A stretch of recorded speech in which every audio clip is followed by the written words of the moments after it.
بتبدأ قصتنا في بيت كبير جدا من بيوت الصعيد.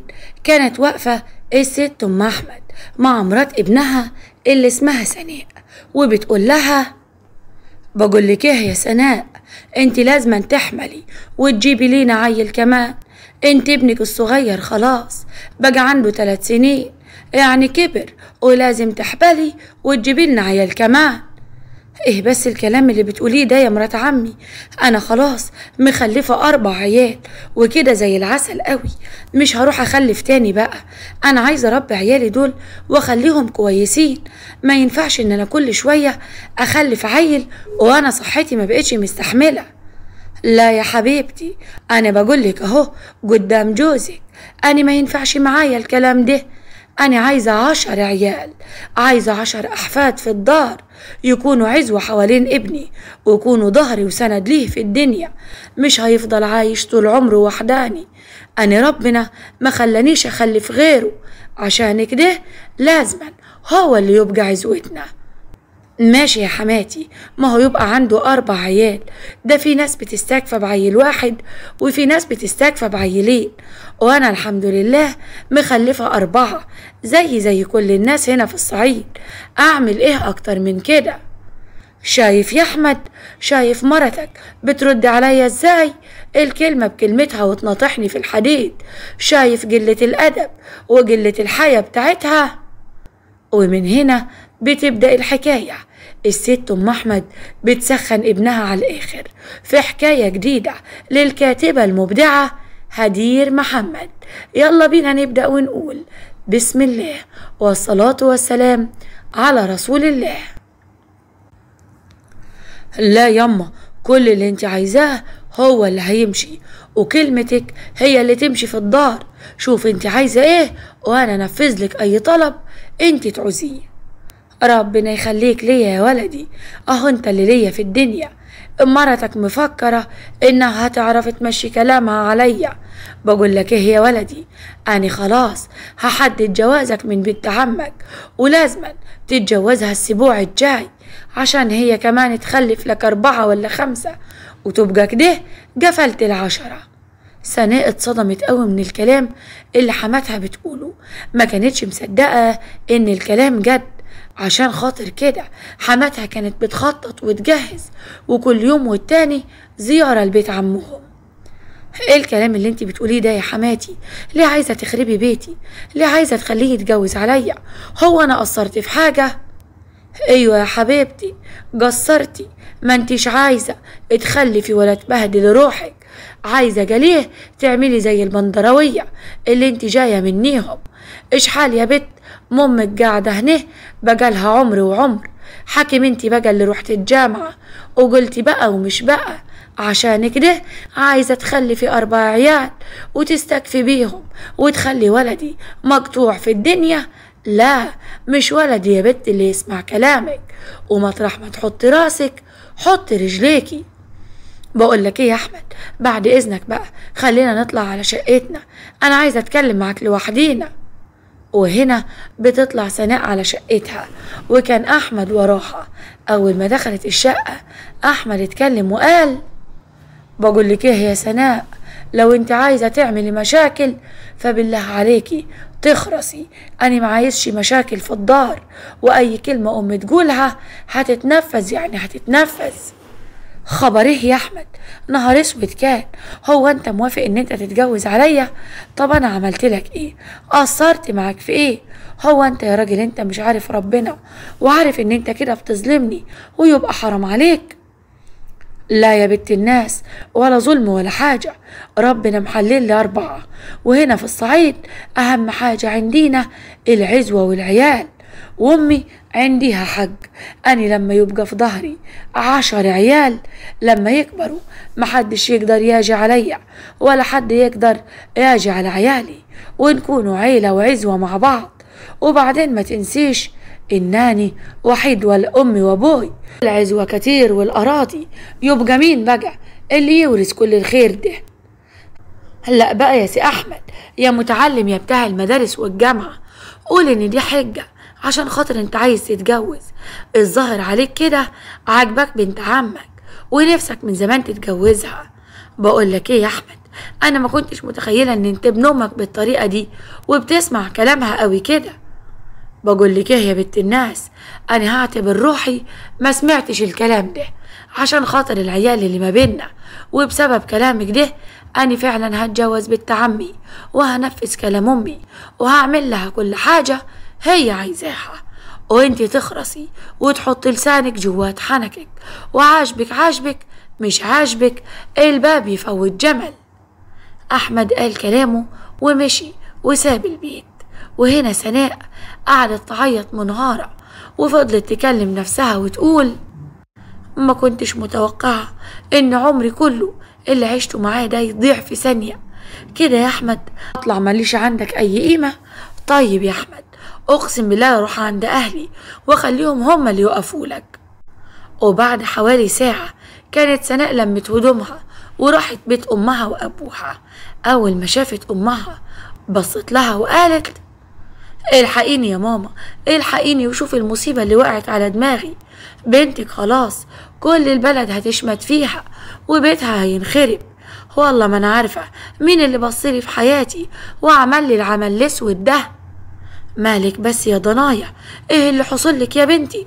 قولي يا حبيبتي، في حد من الولد عيان ولا تعبان ولا حاجة؟ عيالك كويسين وجوزك كويس؟ هيتجوز عليا يما، جوزي هيتجوز عليا، هيتجوز بنت عمه. قال ايه؟ عشان امه الست ام احمد عايزة ابنها يخلف 10 عيال. ليه يما؟ عشان يكونوا ظهره وسنده في الدنيا. شفتي يا ماما قصرتي في ايه؟ انا ده انا جسمي ضعف من كتر الخلفة وتعبت. انا خلاص يا ماما هتطلق واسيب له البيت ويتجوز بقى زي ما هو عايز. ايه يا بنتي، اياك اسمعك بتجيبي سيرة الطلاق ده تاني على لسانك. انت عايزة تحطي راسنا في الارض والوحل والطين، ولا عايزة الناس تاكل وش ابوكي؟ عايزين يا بنتي الناس يقولوا علينا بنت مطلقة ومعاها 4 عيال؟ يعني اعمل ايه يا ماما؟ عايزة انا اسيبه يتجوز عليا؟ عايزة انا اشوف جوزي مع ضرة بسبب الولية الظالمة اللي اسمها حماتي دي؟ عايزة واحدة تيجي تاني تشاركني في جوزي وانا افضل واقفة وبتفرج عليهم؟ جوزك يا بنتي ما بيعملش حاجة تغضب ربنا، وبعدين الجواز ده شرع ربنا وانت لازم تقبلي بكده، ولازم تعيشي وتتحملي عشان خاطر عيالك يا بنتي. وياك تجيبي سيرة الطلاق ده تاني، لانك لو جبتيها واتطلقتي احنا اللي هنرجعوكي ليه تاني وغصب عنيكي. حتى انت يا ماما، حتى انت بتظلميني وبتيجي عليا بالطريقة دي. انا ماشية يا ماما، انا كده اتأكدت ان انا حتى لو سبت بيت جوزي ماليش مكان هنا، ولا لعيالي مكان في بيتكم، ولا حد هيتكفل ب4 عيال. عشان كده هقعد في بيت احمد واحط جزمة في بقي واسكت واسيب جوزي يتجوز عليا ويكسر قلبي ويقهرني، وانا ماليش حد يقوله لا، علشان اهلي وابويا خايفين من العار والفضيحة، خايفين من مسؤولية واحدة مطلقة ومعاها 4 عيال. استني يا بنتي، استني يا ضنايا، ما تمشيش وما تزعليش مني يا ضنايا، انا بعمل كل ده عشان مصلحتك. الطلاق كلمة واعرة، ما هياش كلمة هينة، خصوصا ليكي انت يا بنتي. انت خلاص كبرتي يا بنتي ومعاك 4 عيال، مين يعني اللي هيفكر يتجوزك وانت معاك 4 عيال؟ وبعدين المرة الهبلة هي اللي تسيب بيت جوزها وجوزها يحتكم على كل العز ده وتعيش هي في فقر ابوها. كلي واشربي وعيشي في خير جوزك وخلي عيالك يعيشوا في خير ابوهم يا بنتي. سناء طلعت وخاطرها مكسور من بيت امها، اللي بدل ما تطيب خاطرها او حتى تشجعها او تقف جنبها تخلت عنها بالكامل. وهنا سناء رجعت تاني على بيتها. اول ما حماتها شافتها بصت لها وقالت كنت فين يا سنيورة؟ كل ده عند امك؟ هو انت ما تعرفيش ان الايام الجاية عندنا فرح وليه، ولازما من دلوقتي تذبح البط والوز والفراخ اللي على السطح وتنضفيهم كويس، عشان خلاص انا اتفقت مع ابو العروسة ان الفرح خلال الاسبوع الجاي. حرام عليكي يا حماتي، بلاش تعملي فيا كده، ابوس رجليكي وايديكي، بلاش كده. بلاش تقهريني بالطريقة دي، انا خلاص وافقت ان انا هخلف تاني وهسيب الامر كله على ربنا، بس بلاش تعملي فيا كده. لا خلاص يا ام الولد، انا اتكلمت مع الناس ومش الحاجة ام احمد اللي ترجع في كلامها.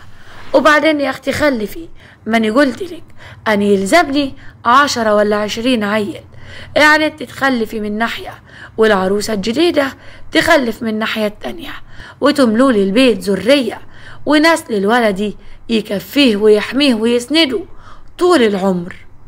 وهنا سناء كانت مغلوبة على أمرها، ما كانش لها أي حد ولا أي حد بيساندها. بدأت فعلا تشتغل وتحضر لفرح جوزها بإيديها الاتنين، تنظف البط والفراخ وكل الأكل اللي هياكلوه المعازيم، وهي قلبها من جوه متكسر مليون حتة. ويوم الفرح أحمد كان جايب بدلة جديدة وبص لمراته وقال: بقول لك ايه يا سناء، ايه رأيك في البدلة الجديدة دي؟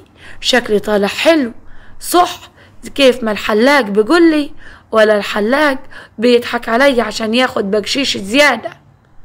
روح ربنا يقويك على اللي انت رايح له واللي انت رايح تعمله، ويديك انت وامك على قد ظلمكم ليا. النهارده فرحك يا عريس، مش عايزة بقى تكلمني وتتنكد ولا تزعل. تصدق بالله يا احمد، انا كنت من اسبوع واحد بس قلبي بيتقطع عليك وزعلانه قوي انك هتسيبني وتتجوز، لكن صدقني النهارده وانا شايفاك بتجهز لعروستك الجديده ولا فارق معايا، وكأن القسوه اللي في قلبك انت وامك اتنقلت كلها واتحطت في قلبي.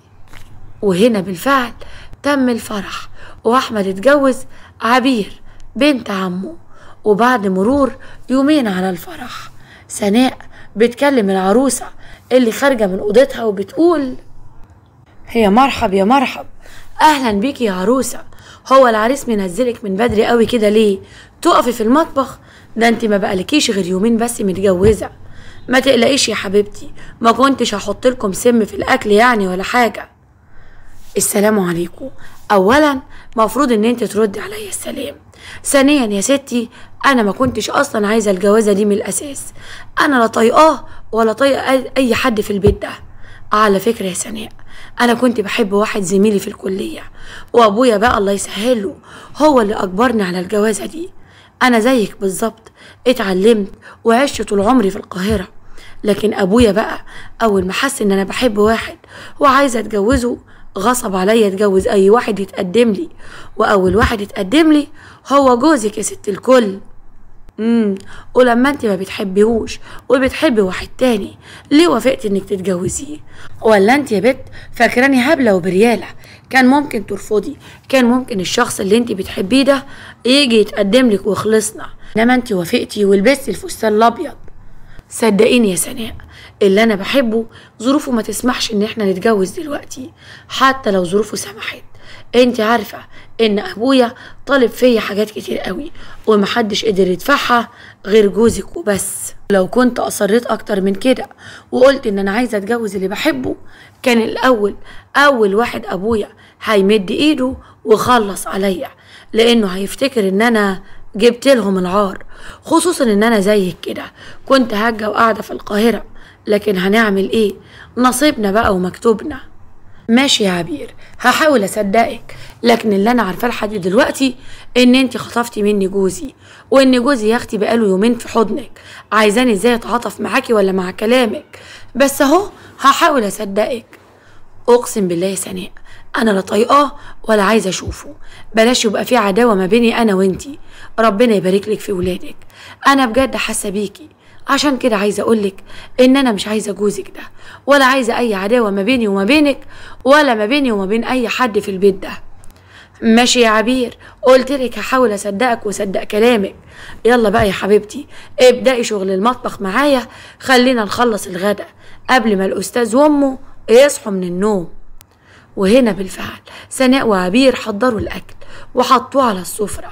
الست ام احمد خرجت من الاوضه واتكلمت وقالت: يا ما شاء الله يا ما شاء الله، ما كنتش عارفه ما كنتش عارفة ابدا ان الضراير هيبقوا حلوين كده ويبقوا كويسين كده مع بعض. بس بيني وبينكم انتوا عنديكم حق، عشان ما قدامكوش حل غير انكم تبقوا زينين مع بعض، عشان لو حصل اي مشكلة فيكم ما تعرفوش ممكن جوزكم يعمل فيكم ايه. ردت سناء وقالت لا يا حماتي، مفيش حاجة هتحصل ان شاء الله، هو احنا مجانين برضو نعمل مشاكل؟ مش كفاية علينا انتي وجودك في حياتنا اصلا اكبر مشكلة. ام احمد قربت من سناء وضربتها بالقلم على وشها وقالت اخرسي يا بت، وياكي تتكلمي معايا بالاسلوب ده تاني، احسن مرميكي برا البيت وكمان احرمك من عيالك وخليكي ما تشوفيش عيالك ولا لحظة واحدة. صحيح بنت قليلة الادب وقليلة الرباية، ما صبرنيش عليكي لحد دلوقت الا ال4 عيال اللي في رقبتك. عبير اتعصبت جدا من المنظر وبصت لمرات عمها وقالت ايه اللي بيحصل ده؟ انت ازاي تضربيها بالقلم على وشها وازاي تكلميها كده يا مرات عمي؟ هي مش بني ادمه برضه ولا ايه؟ وبعدين سناء متعلمه جدا وست طيبه ومحترمه، مش كفايه انها وافقت ان جوزها يتجوز عليها وتفضل قاعده بتربي عياله في البيت؟ بقول لك ايه يا عبير يا حبيبتي، انت لساكي عروسه جديده، بلاش تدخلي روحك في المشاكل من دلوقتي، ويلا يا حبيبتي عشان تفطري جوزك وتطلعي تقعدي مع عريسك، ملوش لزوم في القعده هنا. وبعد مرور اكتر من شهر من البهدله وكسرة الخاطر لسناء وانها بتسكت عشان خاطر عيالها وبس، احمد طلع على شقتها وقال ايه يا سناء، ما قدرش اعيش بعيد عنيكي، عبير دي ما بتحبنيش ولا بتطيقني، لما بكون معاها بحس انها مجبورة عليا ومجبورة على اللي بتعمله معايا. بقول لك ايه يا بنت الناس، انا بحق ربنا ما لقيتش واحدة بتحبني ومستحملاني زيك يا سناء. والله بقى دلوقتي حسيت ان عبير مش طايقاك، ما هي عيني مسكينة هتطيقك ازاي وانت واحد زيك سايب مراتك وعيالك ورايح تتجوز عشان تمشي ورا كلام امك؟ وبعدين عبير دي غلبانة قوي وطيبة ومسكينة، انما انت تعبان مبسوط بكلام امك وقلت وماله لما اتجوز وافك عن نفسي وافرح روحي يومين، ودلوقتي ايه جاي عايز مني ايه؟ انا خلاص لا روح ولا جسد، انا عايشة في البيت ده عشان خاطر عيالي وبس، انما انت بالنسبة لي مت من ساعة ما لبست البدلة علشان العروسة الجديدة، مت من ساعة ما قلت لأمك هسمع كلامك وهتجوز على مراتي واكسر بخاطرها. انا ما قصرتش معاك عشان تتجوز عليا، ما عملتش حاجة وحشة فيك، انا عايشة في البيت ده عشان البيت ده بيت عيالي ولازم لما انت تموت عيالي يورثوك، لكن اكتر من كده مالكش عندي حاجة يا احمد. واه ايه الكلام اللي بتقوليه ده يا سناء؟ انت مرتي وانا بقول لك انا جاي الليله عشان اقضي النهار والليل معاكي، يقوم تكلميني بالطريقه دي؟ وانا مش عايزه ايام معاكي يا احمد، وزي ما قلت لك انا لو هعيش في البيت ده يبقى هعيش عشان خاطر عيالي وبس، هاكل واشرب وانام انا وعيالي وبس، ماليش اي صله بيك، عمري ما هقبل ان انت تكون جوزي من النهارده، انت فاهم ولا لا؟ تصدقي انك بنت نمرودة واني اساسا غلطان اني جيت لواحدة زيك، انا قلت بدل كسرة الخاطر اللي انت فيها اجبر بخاطرك، بدل ماني شايفك هتموتي من الغيرة والغيظ، وطلعت في الاخر غلطان، انت اللي زيك لازم يتساب، ابقي تفي على قبري لو جيت لك تاني.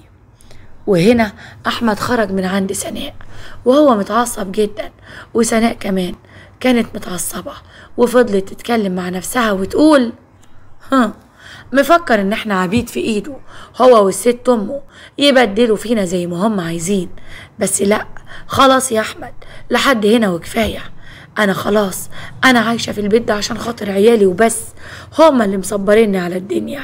وفي شقة الحما تحت كانت قاعدة بتتكلم مع عبير بعد ما عدى اكتر من 2-3 على جوازهم، والحما بتقول ايه يا عبير مالك كده يعني يا بنتي، عدى شهر والتاني على جوازك، امال يعني ما حبلتيش الشهر ده ليه؟ ما كل النسوان بتطلع من اول شهر حبلة. عادي يا مرات عمي، مش شرط يعني ان من اول شهر الستات يطلعوا حوامل، ياما في ستات كتير قوي بيقعدوا سنة واكتر من سنة كمان. واه سنة ايه يا ام سنة انتي؟ هو انتي مفكرانا جايبينك هنا عشان خاطر سواد عيونك؟ لا يا حبيبتي، احنا جايبينك هنا عشان خاطر الخلفة، وانا النهاردة هاخدك ونروح للحكيم عشان يكشف عليكي ويطمني. وهنا دخلت سناء وسمعت كل كلامهم وردت وقالت: ملوش لزوم يا حماتي، ملوش لزوم يا حبيبتي، هتروحي تقولي للدكتور ايه؟ البت متجوزة بقالها شهرين. في العلم يا حماتي بيقولك ان لازم العروسة ما تروحش للدكتور قبل ما يعدي السنة على جوازها. قولي لها والنبي يا سناء، قولي لمرات عمي ان الامور ما بتتاخدش بالسرعة دي.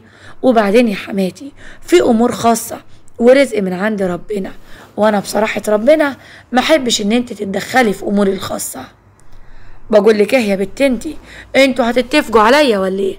يلا يا بت انجري قدامي، غيري خلقاتك احسن ودين الله، اتصل بابوكي وخليه يجي يكسر عظمك. اللي تقوله الحاج ام احمد يتنفذ حتى لو على رقبتك. وبالفعل عبير خافت منها وطلعت غيرت هدومها وخرجت مع حماتها، راحت عند الدكتور. وفي العيادة الدكتور بيقول: بصراحة يا ست ام احمد الامور ما بتتحسبش كده ابدا. مرات ابنك اولا لسه عروسة، ثانيا بعد الكشف والتحاليل اكتشفت ان عندها مشكلة صغيرة جدا في التبويض، يعني قدامها من 6 ل7 شهور تقريبا تمشي على العلاج وبإذن الله ربنا هيكرمها.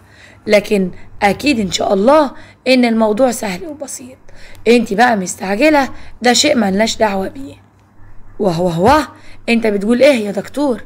يعني مرات ولدي قدامها لسه 6-7 شهور وبعد كده يا عالم هتحبل ولا لا؟ ايوه يا ست ام احمد، ما هو برضو بصراحة ربنا العلم لازم يقول كلمته، انما استعجالك ده ملوش اي اساس من الصحة. كده ماشي يا دكتور، متشكرين لافضالك، عن اذنك بقى. طب استني بس يا حاجة، العلاج ده المدام هتمشي عليه وكل شهر تيجي عشان اطمن عليها واتابع حالتها، وباذن الله بعد المدة اللي قلتلك عليها ربنا يكرمها. لا يا دكتور، قلت لك متشكرين على خدماتك، انا دلوقت عرفت اللي فيها، الارض البور عمرها ما تطرح ابدا، عشان كده لازم نمشي دلوقت عشان ما ضيعش فلوسي وفلوس ولدي على ارض بور. وهنا الحاجة ام احمد اخدت عبير من ايدها وروحوا على البيت. واول ما وصلت قالت: بقول لك ايه يا بت، انت من الواضح كده ان انت وابوكي كنتوا عارفين ان انت ارض بور ما بتخلفيش، عشان كده يا اختي ابوكي وافق من اول ما طلبت يدك لولدي، لا قال متجوز ولا معاها 4 عيال ولا قال حاجة، ولا اكيد كنت معيوبة، عشان كده ابوكي وافق على طول ان احنا كمان نجوزوكي في اقل من 10 ايام. ايه الكلام اللي بتقوليه ده يا مرات عمي؟ حرام عليكي، الدكتور قالك ان انا مش ارض بور ولا حاجة، وقالك ان انا محتاجة بس علاج كام شهر وباذن الله ربنا هيكرمني. يا شيخ حرام عليكي بقى، هو انت فاكراني زي سناء هسمع الكلام منك واسكت؟ لا طبعا، ولو فيها طلاقي من ابنك كمان لازم اخد حقي منك. لا يا حبيبتي، انا مش هصبر لما تاخدي حقك، وولدي الليلة هيكون مطلقك، واللي انت عايزاه خديه، اهم حاجة اني اجوز ولدي لوحدة تجيب له الواد و2 و10، مش زيك ياللي بلتيه ب3 بنات ويا دوبك حتة ولد واحد. هنا سناء كانت واقفة وسمع كل حاجة وردت على حماتها وقالت: فيه ايه يا حاجة؟ يا اختي انت ما بتتهديش، ده انت حاجة بيت ربنا. هو انت الست مش بتقولك ان الدكتور قال محتاجة علاج، يعني لا ارض بور ولا دياولو، انت عايزة تطلقيها وتطلعي عليها سمعة؟ يا حماتي اتقي ربنا بقى، اتقي ربنا في بنات الناس. بقولك ايه يا بت، انت تخرسي خالص انت كمان. وبعدين يا اختي انت هنا خدامة لابني ولعياله، وبعدين انا ممكن اجوز وست ستها وبدال العروسة 3 و4 كمان، جاتكم الجرف، نسوان عرر. وهنا ام احمد قالت الكلام ده ودخلت على اوضتها.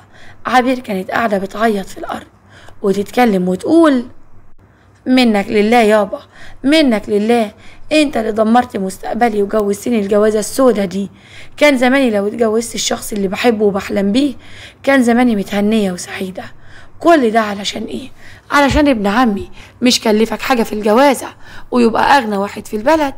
اديكوا دمرتوني وحطمتوني وهرجع لكم وانا مطلقه. سناء قربت من عبير وطبطبت عليها وقالت: اهدي يا عبير يا حبيبتي، اهدي شويه، هي طبعها كده، مع ان انا معايا عيال اهو، واديكي شايفاها بتعاملني ازاي، وليا ظالمه ومفتريه بصحيح. بقولك ايه يا سناء، انت عندك حق، مرات عمي ظالمه ومفتريه، بس احنا مش هنسيبها تعمل فينا كده ابدا. مش لازم تسيبها هي اللي تقهرنا وتذلنا بالطريقه دي. كل واحده فينا لازم تاخد حقها، تالت ومتلت. يا حبيبتي هو انت فاكره نفسك هتاخدي حاجه منها؟ هو القوي يا حبيبتي بيتهد؟ لا يا عبير، القوي بيفضل قوي لحد ما ربنا بياخده، عشان ربنا بيبقى عايز ياخده كده بظلمه وحاسبه عنده. دي هتموت وتعيش وهي ظالمه يا حبيبتي. لا يا سناء، نقدر نعمل كل حاجه، احنا لازم ندمرها زي ما هي دمرتنا ودمرت حياتنا. لازم نعمل فيها اي مصيبه، لازم ابنها ما يتجوزش الجوازه التالتة. الله الله، في ايه يا عبير؟ هو انت حبيتي احمد ولا ايه ومش عايزاه يتجوز عليكي؟ صح، ما تقلقيش يا حبيبتي، هو بينفذ كلام امه مهما قالت، عمره ما هيرفض لها طلب، ما هو عمل معايا كده قبل كده. لا يا سناء، انا لا بحبه ولا بقبله، وانا هنتقم منهم هما الاتنين. عايزه تكوني معايا يا سناء في اللي انا هعمله كان بها، مش عايزه تكوني معايا. انا عمري ما هقبل ان اي حد يتظلم ويبقى زي كده، ولا حد يتظلم ويبقى زيك في البيت مكسور الجناح. انا مش ضعيفه يا عبير، انا بس اللي سكت وحطيت جزمه في بقي عشان خاطر عيالي. ما تزعليش مني، انت لو كان معاكي عيال كنت عرفتي يعني ايه قيمه تحطي جزمه في بقك وحجر على قلبك وتسكتي. بص يا سناء، هما ظلمونا واحنا لازم ناخد حقنا، لان انا لو اتطلقت اهلي هيرجعوني هنا تاني، وانت لو اتطلقتي هترجعي تاني، يبقى احنا هنفضل عايشين في الذل طول عمرنا. بس لو قلبنا الآية وبقى هما اللي عايشين عندنا وتحت خدمتنا هنعيش كويسين وهنبقى انتقامنا منهم شر انتقام. انت عايزة تعملي ايه بالظبط يا عبير وانا معاكي فيه، طالما هننتقم منهم هما الاتنين. وهنا عبير بدأت تحكي لسناء على كل حاجة هيعملوها في أحمد وأمه. وبالفعل عدى يوم والتاني والتالت، وعلى الفطار أم أحمد بتقول: بقول لك ايه يا ولدي، انا شفت لك واحده كويسه جوي، والمره دي هاخدها اكشف عليها الاول قبل ما اجوزها لك. هتتجوزها في شقه عبير، وعبير هتعيش هنا عشان خاطر تخلف. لا يما، مش اصول برضو اني كل شويه اتجوز بالطريقه دي، حاسس ان الناس هتتكلم علينا، خايف يما الناس تاكل وشنا. اصبر شويه يما لما يعدي كام شهر على جوازتي التانيه. وانت من ميتة يا ولا بتعصالي امر، وانت من ميتة بتقولي لا. انا قادرة وانا عارفة، انا عارفة البلد هتقول ايه، واللي يقولوه يقولوه. وقت لما يبقى حواليك عيالك وعزوتك وناسك، وقتها محدش هيقدر يا ابني يتكلم عنك ولا يبص عليك، وقتها عيلتك هتكبر وتنورنا كمان. ماشي يما، هو انا بس من امتى بقدر ارفض لك طلب؟ ومرت الايام واتفقت عبير مع سناء انهم يحطوا ايديهم في ايدين بعض وحطموا احمد وامه. اسمعي يا سناء، في اوراق مهمه جدا عند احمد في المكتب، احنا لازم ندخل ونجيب الاوراق دي. انا عرفت من تليفونه وكمان من واحد كان بيكلمه امبارح ان في اوراق مهمه جدا بتاعه اراضي يملكها، ولو الاوراق دي بقت معانا يبقى احنا كده بدأنا اول خطتنا. يا سلام، سهلة، وانا هدخل دلوقتي على المكتب وانضفه زي ما بنضفه كل يوم. قوليلي بس الاوراق دي ممكن الاقي مكتوب فيها ايه، ولا الاقيها فين عشان اعرفها؟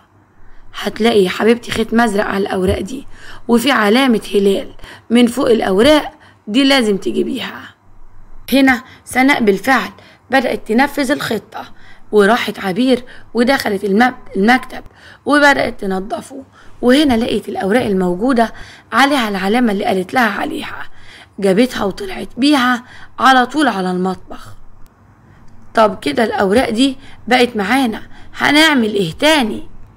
بقولك ايه يا سناء، كوباية العصير دي عليها 50 نقطة، يعني خلصوا عليها ونخلص بقى من.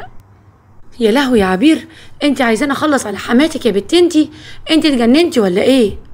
يا سناء يا حبيبتي، انت عندي اهم من الدنيا كلها، وبعدين يا اختي مش هتموت ولا حاجة، ده بس بيعمل شوية شلل، هتفضل مرمية في السرير. خليها تعرف ان الله حق، وخليها تعرف ان الكل بتعمله فينا لازم ربنا هيحاسبها عليه. لا يا عبير، حرام اللي احنا هنعمله ده، انا مش موافقاكي بصراحة في الحتة دي. بلاش يا عبير، بدل ما يعرفوا في وقتها انا اللي هبقى خسرانة وهتحرم من عيالي. يعني يا ست سناء، مش حرام اللي هما بيعملوه فينا؟ هتفضلي ضعيفة لحد امتى؟ ضعفك ده هو اللي خلى الكلاب اللي زيهم يتحكموا فينا، لازم احنا الاتنين اللي نتحكم فيهم، ومش هيبان علينا اي حاجة. انا هروح انا واديلها كوباية العصير وملكيش دعوة. وهنا عبير طلعت بالفعل، واحمد وامه كانوا قاعدين جنب بعض، ادت كوباية العصير لحماتها. وهنا ام احمد اتكلمت وقالت: كويس انك فهمتني من اول نظرة وما عملناش مشاكل زي كل يوم. بقولك ايه يا بنتي عبير، انا قلت لاحمد ولدي انه يفضل متجوزك شهر ولا 2، وحكيم ما احناش رايحين، ابوك عايز يعالجك يبقى يعالجك، انما هو بقى هيتجوز واحدة تالتة. خلي العيال بدل ما يبقوا 10 يبقوا 20. ايوه والله يا حماتي، بلاش تخلي الناس تتكلم عليا ولا ياكلوا وش ابويا، انا مستعد اعيش خدامة تحت رجليكي، اهم حاجة احمد ما يطلقنيش. خلاص يا بت، عشان تعرفي بس ان انا قلبي كبير وفاتحة بيت اهو ملجأ ليكم. اني من النهاردة هتعيشي معانا قدام الناس على انك مرات ولدي وبس، انت فاهمة ولا لا؟ انما من جوه هتكوني خدامة ليا وخدامة لعياله كمان، ولو انت شاطرة تخلفي قبل ما يتجوز التالتة. طب بقولك ايه يا حماتي، كفاية كلام بقى، وتفضلي كوباية العصير دي اشربيها كده عشان ضغطك يتظبط، انا عملتها لك من ايديا الاتنين، الف هنا وشفا على صحتك يا حماتي. وهنا ام احمد بدأت تشرب كوباية العصير. عبير كانت واقفة وبتبص لها وبتتكلم ما بينها وما بين نفسها وبتقول: بعد ما تشربي كوباية العصير دي في حاجات كتير قوي هتتغير يا حماتي، صدقيني اللي هيحكم البيت ده انا وسناء، وانت هتكوني مرمية في السرير ومش قادرة تتحركي، وساعتها هنرميلك الاكل زي الكلاب. وبعد فترة من الوقت، ايه بس اللي حصل يما؟ امي مش قادرة تتحرك ليه؟ ولا ايديها ولا رجليها التنين، ولا حتى قادرة تتكلم. ايه بس يا ولية انت وهي اللي حصل لامي؟ هيكون ايه اللي حصل يعني يا احمد؟ امك واحدة ست كبيرة في السن، امك دلوقتي بقت فوق 60، طبيعي يعني يحصل معاها كده. روح بقى انت هاتلها دكتور يشوفها ويكشف عليها. بقول لك ايه يا احمد، انا فعلا اتصلت على الدكتور اللي دايما بيجي لي هنا البيت وبيروح لابويا وامي كمان، علشان يجي يكشف على مرات عمي ويطمنا عليها. سناء بتبص لعبير وهي مستغربة. عبير ميلت عليها وقالت: ايه يا سناء، هو انت مفكرة يعني ان انا هروح اجيب لها دكتور بجد ولا ايه؟ ده دكتور الكلاب اللي بيكشف على الكلاب في الشارع. بقولك ايه، سيبك منها خالص وسيبها لي انا الولية العقربة دي. وهنا بالفعل الدكتور جه وشافها وقال لهم ان ده امر طبيعي، وكتب لها على علاج، وهو اساسا ما يفهمش اي حاجة في الطب لانه دكتور بيطري، وكان على علاقة بعبير من فترة طويلة، وكانوا اصدقاء جدا ونفسه انه يخدمها باي طريقة. وبعد فترة من الوقت عبير بتقول: شايفة يا بنت يا سناء البيت هادي ازاي النهاردة وهي نايمة في سريرها مش قادرة تتحرك؟ ياه، الواحد مرتاح راحة لا قبلها ولا بعدها. بس كده برضو احمد ما هو ممكن يتجوز واحنا يعني ساعتها ما انتقمناش منه، وكل شوية بقى ننتقم من العروسة الجديدة. بص يا سناء، الأوراق دي كلها سرقتها من عند حماتي من الأوضة، وكمان احنا سرقنا باقي الأوراق من عند أحمد من المكتبه، ودلوقتي هنروح أنا وانتي للمحامي ونكتب كل الأملاك دي باسمنا وبيننا بالتساوي، وكده نبقى احنا الاتنين أصحاب البيت والأرض وكل حاجة، وهما بقوا تحت أمرنا. موافقة يا عبير، صدقيني انت ما طلعتيش سهلة خالص، انا بدأت اخاف منك ومن دماغك، اعمل فيها ايه اكتر من اللي عملته؟ بقولك ايه يا حبيبتي، اي خطوة تنتقمي من احمد فيها انا موافقة عليها. وهنا بالفعل عبير وسناء راحوا سجلوا كل الاملاك باساميهم، وبعد مرور 3 ايام احمد بيقول: هو أنا متجوز ولا كأني متجوز، ولا حتى كأني متجوز واحدة بس؟ فين الفطار؟ هو عشان خاطر أمي تعبت انتوا الاتنين ما تجهزوش فطار وتدوروا على راحتي ولا ايه؟ ولا يكونش ملكوش راجل يحكمكوا؟ عبير ردت عليه وقالت: ما عندناش وقت، مش فاضيين يا احمد لتفاهاتك دي ووجع الدماغ ده، ادخل يا اخويا اعمل شاي لنفسك واعمل لك اي سندوتش. طب وماله، انا النهارده هروح اجيب لكم التالتة، وربي لا اروح واتجوز عليكم واجيب لكم واحدة هنيه تخدمني واخليها تكايد فيكم ليل ونهار، وجابلوني بقى لو بصيت في وشكم تاني. اخرج بره البيت يا احمد، انت ملكش مكان هنا، ولا انت ولا امك، انا عبير صاحبة البيت، عشان كده ممكن اطردكم منه. بقولك ايه يا سناء، هو انت يا حبيبتي نسيتي تقولي لجوزك ان البيت والاراضي وكل حاجه يمتلكها هو وامه بقت تحت تصرفي انا وانتي؟ اخصى عليكي يا سناء، كده تسيب الراجل على غماه؟ ايه اللي انت بتقوليه يا بنت الفرطوس انت وهي؟ انتوا ازاي تعملوا فيا كده؟ انا هوريكم هعمل فيكم ايه، صدقوني دلوقتي حالا هكسر لكم عظامكم كلاتها. كنت مفكر ايه يا ابن عمي؟ كنت مفكر ان الواحدة الست ما تقدرش تعمل اي حاجة، ما تقدرش انها تعيش حياتها وانها تسمع كلام سي السيد؟ خلاص زمن العبودية انتهى، وانتهى كمان زمنك وزمن امك. لا، هو مش لازم يعيش هنا، هو ياخد امه ويخرج دلوقتي حالا من البيت ده. البيت ده بيتي وبيت عيالي، وبصراحة ربنا مش عايزة حد غريب معاك. على فكرة انا رفعت عليك قضية خلع، وقريب جدا مش هتبقى جوزي، هتبقى طليقي. طب حرام عليك يا سناء، اروح فين؟ حرام عليكم، انتوا بتعملوا كده ليه؟ مش كفاية عليا منظر امي وهي راكدة مانيش عارف عنديها ايه؟ عبير ردت عليه وقالت: والله يا احمد يا ابن عمي انت صعبان عليا، بس ده بقى رد حق الست المظلومه وحقي انا كمان، وبعدين احنا ما عندناش حل ليك، خد الست والدتك وروحوا ان شاء الله تعيشوا في الشارع. وهنا بالفعل عبير وسناء قفلوا في وشهم الباب وكرشوهم وعاشوا حياتهم لوحدهم، وكل واحده فيهم خلعت احمد. اما عبير فرجعت بيت ابوها تاني، انما ابوها كان زعلان منها قوي وحاولت تشتغل، وبعد مجادلات كتير جدا نزلت لسوق العمل، وبالفعل بعد مرور اكتر من 2 اتجوزت عبير حب عمرها اللي كانت بتحبه وهي في الكلية. اما سناء فرفضت الجواز وقالت انها عايشة وبس علشان خاطر ولادها ال4 تربيهم وتعلمهم وتطلعهم رجالة يتحملوا المسؤولية.